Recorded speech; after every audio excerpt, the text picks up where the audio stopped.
आज जो बेंच में सुनवाई हुई है चीफ जस्टिस की बेंच में, उसमें कपिल सिब्बल साहब ने सब अपने आर्गुमेंट किए हैं पिटिशनर्स की तरफ से। उसमें सबसे मेन पॉइंट जो हैं 5-6 पॉइंट्स के ऊपर बहुत ज़्यादा फोकसली उनको कोर्ट को ब्रीफ में मतलब दिया है, बताया है। इसमें ये सबसे बड़ा मेन जो पॉइंट आया वो वक्फ बाय यूजर को आया, क्योंकि हम जानते हैं कि वक्फ बाय यूजर जो है, जो सेक्शन 1995 एक्ट के अंदर जो सेक्शन 3R थी, उसके अंदर इस तरह के मोनूमेंट जो पुराने 500 साल पुराने, 400 साल पुराने हैं या बहुत टाइम से यूज होते आ रहे हैं, मस्जिद है, कब्रस्तान है या दूसरी जो सराय हैं, मुसाफिर खाने हैं, इन सब का जो यूज होता रहा है उसको उसके यूज को वक्फ मानने के लिए 3R का प्रोविजन रखा गया था। उसको कंप्लीटली तौर पर इसमें से डिलीट कर दिया गया है अब नए उसके अंदर। तो आप बताइए कि अगर रजिस्ट्रेशन के डॉक्यूमेंट के लिए डीड भी चाहिए होती है, और वक्फ का एक कॉन्सेप्ट है कि आप कोई भी अपनी ऑन प्रॉपर्टी को ही वक्फ कर सकता है। ये नहीं है कि आपको किसी भी प्रॉपर्टी को आप बोल के वक्फ कर देंगे। तो इसके अंदर ये वक्फ जो है पर्सनल प्रॉपर्टी है मुस्लिम्स की, ना कि कहीं से दान मिली हो या कहीं से किसी गवर्नमेंट की प्रॉपर्टी हो। तो ये एक बड़ा अहम पहलू है इसके अंदर बात है, जो बहुत ज्यादा लोगों को नहीं मालूम है कि वक्फ बोर्ड जो है एक गवर्नमेंट बॉडी है। वो एक जस्ट सिर्फ और सिर्फ ओनली वक्फ जो प्रॉपर्टीज हैं उनको सिर्फ और सिर्फ उनका देखभाल करने के लिए है, और उसके अंदर सरकारी ही ऑफिसर होते हैं। उनके जो सीईओ होते हैं वो एडीएम लेवल के ऑफिसर होते हैं। वक्फ ट्राइब्यूनल के अंदर गलतफहमी फैलाई गई है कि वो सारे मुस्लिम होते हैं, ऐसा नहीं होता। एडीजे लेवल के उनके जो ऑफिसर जो होते हैं वो चेयरमैन होते हैं, डिस्ट्रिक्ट मजिस्ट्रेट उसमें मेंबर होते हैं, और एक वक्फ के जानकार उसके अंदर मेंबर होते हैं। तो इस तरह से अगर हम बातों को तोड़ को बताएंगे तो ये बहुत अदरवाइज हो जाएगी, जो कि गलतफहमी मीडिया के अंदर बहुत ज्यादा है। सबसे बड़ी अहम बात इसके अंदर जो है कि काउंसिल के अंदर जो मेंबर्स हैं वो ज्यादा नॉन मुस्लिम्स को रख करके किस तरह से रन करेंगे। इसलिए फर्स्ट डे संजीव खन्ना साहब ने भी, जो इनसे पहले चीफ थे, उन्होंने इस बात को फर्स्ट डे ये बोल दिया था कि किसी भी तरह के काउंसिल या वक्फ बोर्ड के अंदर अपॉइंटमेंट नहीं होगा, क्योंकि ये क्लियरली प्योरली एक मुस्लिम एंडोमेंट है। उसके अंदर नॉन मुस्लिम्स आकर के किस तरह से उसको रन करेंगे। और पहले जहां इलेक्टेड मेंबर्स हुआ करते थे, आज भी इस बात को उठाया गया है, अब वो सिर्फ और सिर्फ गवर्नमेंट के नॉमिनेटेड होंगे। तो एक तरीके से पूरे वक्फ को गवर्नमेंट जो है अपने हाथ में ले लेगी। और इसी बात को कपिल सिब्बल साहब ने बहुत गहराई से उठाया है कि वक्फ बाय यूजर एक बहुत बड़ा इशू है, और वो पूरी तरीके से वक्फ के सारे जितने भी एंडोमेंट हैं वो सबको ग्रैब करने का पूरी वो है। और इसमें मंशा जो है वो दिखाई देती है। इसलिए जो है इतने ज्यादा पिटिशनर इसके अंदर आए हैं, और पूरा देश इस बात को देख रहा है कि वक्फ को बचाने के लिए सुप्रीम कोर्ट एक आखिरी उम्मीद है, और उम्मीद है हमें इस बात के लिए कि वक्फ के ऊपर जरूर कोई ना कोई इसके अंदर हमारे में फैसला आएगा। आज कोर्ट ने वक्फ पे मुद्दा जो था वक्फ का, उसमें पहले तो वक्फ के साइड से जिसमें भी अपील डाली गई है वक्फ के लिए कि वक्फ जो है वाइड है, ये जो एक्ट आया 2025 में, इसमें कोर्ट ने परमिशन दिया मिस्टर कपिल सिब्बल साहब को बोलने के लिए। उन्होंने अपना पक्ष रखा है, जाहिर सी बात है। उसके बाद हम यूनियन ऑफ इंडिया के लिए भी अपना पक्ष हमारे तरफ से सॉलिसिटर जनरल जी और मनिंदर सिंह जी रखेंगे।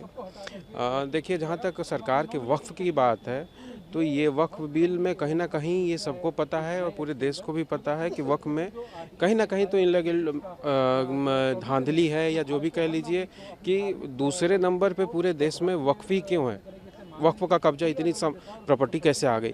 एक कॉमन सी बात है, ये कोर्ट में तो ठीक है, मामला सब जुडिस है, बट एक कॉमन सी बात है, किसी की भी प्रॉपर्टी हो और वो ऑटोमेटिकली इतना दान कैसे दे सकता है किसी रिलीजियस को प्रॉपर्टी। क्या तो हम कोर्ट में हम कह रहे हैं कि हम अपनी प्रॉपर्टी को रिलीजियसली दान करते जा रहे हैं, तो ये कहीं ना कहीं इसमें गलत है या धांधली है, जो भी है, ये तो मैं नहीं कह सकता, बट ये है कुछ ना कुछ गड़बड़ है इसमें, जो कि अभी कोर्ट में मामला सब जुडिस है। मे भी आज ये डिसाइड भी हो जाएगा, शाम तक कुछ ना कुछ क्लियर हो जाएगा। कोर्ट जहाँ तक मुझे लगता है कि मैटर को सुन के पूरा और ऑर्डर रिजर्व रख लेगी।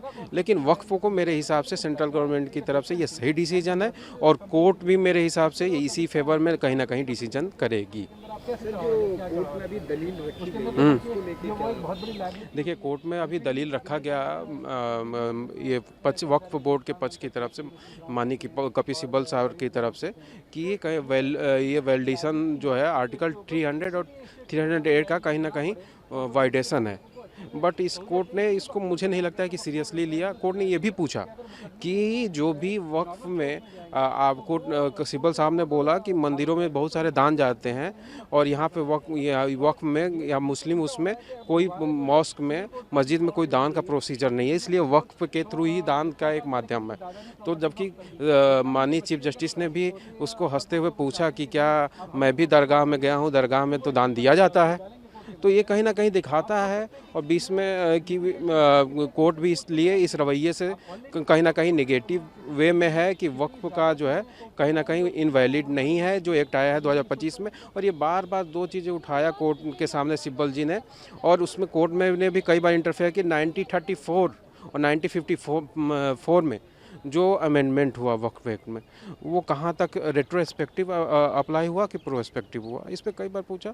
और जो कि अभी देखिए शाम तक क्लियर हो जाएगी सारी चीज़ें। और जहाँ तक है कि वक्फ के वैलिडेशन के फेवर में ही रहेगा कि वक्फ वैलिड है, इसमें कोई इलीगलिटी नहीं है। वक्फ के नाम पे जो चैरिटी होती है वो कैसे डिफरेंट है किसी और रिलीजियस चैरिटी की, क्योंकि सिब्बल जी ने इस पे भी काफ़ी स्ट्रेस किया बेंच के सामने। जी बिल्कुल, उन्होंने बताया कि वह चैरिटी अलग है। उन्होंने तो उसी पे मैंने जहाँ अभी बताया मैंने कि हंसते हुए चीफ जस्टिस साहब ने बोला कि मैं तो दरगाह में गया हूँ, दरगाहों में तो दान लिया जाता है। आप बोल रहे हैं कि मॉस्क में नहीं लिया जाता बट दरगाहों में लिया जाता है।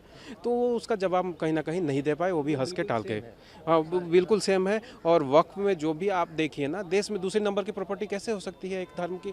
अब मैं अपने आप को कोई भी धर्म, हम ही एक धर्म पार्टिकुलर माइनॉरिटी में कहता है और देश में दूसरी नंबर पे प्रॉपर्टी उसके पास आ जाती है। क्यों आनी चाहिए भाई? अगर आप कहते हैं कि अभी आप कहते हैं कि ये गवर्नमेंट ऑथराइज्ड है तो हॉस्पिटल बना दीजिए उस पर। मान लीजिए किसी माइनॉरिटी, जैसे मान लीजिए हम बात कर लें पर्टिकुलरली जैन माइनॉरिटी की, वो कॉलेज बना देता है, आप भी ऐसा कुछ बना दीजिए। आप क्यों एक पार्टिकुलर उसी की मंदिर हो या मस्जिद, तो मंदिर ऐसा काम नहीं करता है, मैं पार्टिकुलरली कहूँ। लेकिन अगर किसी मस्जिद के लिए या किसी पार्टिकुलर के लिए उसको इकट्ठा करके रखते हो आप ज़मीन, ये बिल्कुल कहीं ना कहीं सरकार को लगा कि उचित नहीं है और कहीं ना कहीं बहुत ज़्यादा धांधली है। तो इसमें एक और चीज़ उन्होंने कहा, सिब्बल साहब ने कहा कि इसमें जो मेंबर बनाए गए हैं जो कमीशन में अपॉइंटमेंट के लिए, तो उसमें 12 लोग जो है नॉन मुस्लिम रहेंगे और 10 लोग मुस्लिम रहेंगे। तो और उसमें भी कोर्ट ने जोर दिया कि क्या आप कहना चाहते हैं कैन बी और वुड भी हो सकता है, मतलब सरकार के ऊपर है, ये अपॉइंटमेंट कमीशन के ऊपर है कि वो नॉन मुस्लिम रखे या मुस्लिम रखे। तो उसमें पूछा, तो फिर सरकार को ये कोर्ट ने 2 बार पूछा कि कैन भी है या वुड भी है, तो उन्होंने कहा कि कैन भी है। तो ये तो जाहिर सी बात है, कैन भी है तो मतलब मुस्लिम भी हो ही सकता है वो 12। तो इसमें कोई नहीं दिक्कत है, मुझे नहीं लगता वक्फ में कोई दिक्कत है। और वक्फ बिल में चैलेंज का कोई ऐसा इशू नहीं है और शाम तक के डिसीजन में इसको, इस जो पिटीशन को है वो खारिज कर सकता है कोर्ट, जहाँ मुझे लगता है। सॉलिसिटर जनरल के आर्गुमेंट सुने जाएंगे तो किस जैसा लग रहा था उनके हाव भाव देखकर कि काफ़ी तैयार मुझे बैठे हुए हैं और हाँ। जितनी भी आर्गुमेंट्स पेटिशनर्स की तरफ से आए हैं उनको एक तरीके से अच्छे से कंटेस्ट करने का। बिल्कुल बिल्कुल, माननीय सॉलिसिटर जनरल जी और तुषार मेहता जी और मनिंदर सिंह जी, दोनों लोग हैं इसमें और दोनों लोग अच्छे से बात को रखेंगे आर्गूमेंट को। और जाहिर सी बात है वक्फ जो है फेवर में है और इसको पूरी रिसर्च के साथ गवर्नमेंट में ने भी कहीं ना कहीं लाया है, तो पूरी तैयारी के साथ लाया है। ऐसे तो ये लाया नहीं है कि आनंद फानन में, वक्फ को पूरी तैयारी से लाया गया है। और वक्फ की वैलिडिटी का जहाँ तक सवाल है वो पूरी तरह से इफेक्ट में है और वाइड कहीं से नहीं है। और मुझे जो लगता है अभी तक का जो दलील भी आया ओवरऑल आप देखेंगे 2 घंटे तक जो अभी तक सिब्बल साहब ने रखा, उस बात से कोर्ट का रवैया बार बार क्वेश्चन पूछना उस बीच में और नोट करना, तो ये कोर्ट कहीं ना कहीं उस बीच में पॉजिटिव दिख रही है वक्फ के वैलिडेशन के लिए कि वक्फ सही है अपने इस जगह पे। क्योंकि बार बार उन्होंने क्वेश्चन रेज किया है कि आप ये कैसे कह रहे हैं इस सेक्शन को, कि इन पे सवाल कैसे उठा रहे हैं।